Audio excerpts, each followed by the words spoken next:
YS Jaganmohan Reddy గారు manifesto release చేయడం జరిగింది.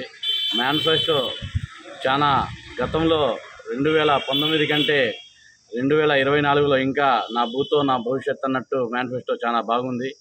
మేనిఫెస్టోలో గతంలో ఏదైతే నవరత్నాలు పెట్టారో నవరత్నాలకి మించి పథకాలు మళ్ళీ ఈ మేనిఫెస్టోలో పెట్టడం జరిగింది. అలాగే చూసుకుంటే కాపు నేస్తం కానీ, చేయూత కానీ, అమ్మ ఒడి కానీ, అలాగే ప్రతి పథకం కూడా కళ్యాణమస్తు, షాదీ తోఫా ప్రతిదీ ఏదైనా కానీ మళ్ళీ వైఎస్ జగన్మోహన్ రెడ్డి గారు సాధ్యపడే హామీలు ఇచ్చిండు. పింఛను కూడా 3500 పింఛను కూడా పెంచడం జరిగింది, 500 పెంచడం జరిగింది. ఏదైతే చెప్పిండో అది చేస్తాడు కాబట్టే జగన్మోహన్ రెడ్డి గారు కూడా చెప్పిండు చేసే కంపల్సరీ 100%గా ఆచరణలో తీసుకొని మేనిఫెస్టోలో జత చేయడం జరిగింది. 100% అయితే మాట ఇచ్చాక వెనక్కి తగ్గేది ఉండదు. ఆయన మాట ఇచ్చే ముందు ఆలోచిస్తాడు, కానీ ఇచ్చిన తర్వాత అసలు తూచా తప్పకుండా పాటిస్తాడు వైఎస్ జగన్మోహన్ రెడ్డి గారు.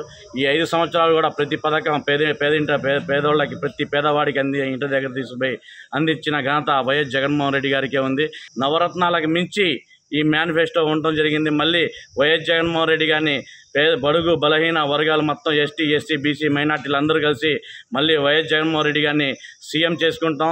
ఇక్కడ కాసు మహేష్ రెడ్డి గారిని, అనిల్ కుమార్ గారిని, మళ్ళీ ఇక్కడ కాసు మహేష్ రెడ్డి గారిని ఎమ్మెల్యే చేసుకుంటాం, అక్కడ అనిల్ కుమార్ గారిని ఎంపీగా చేసుకుంటాం.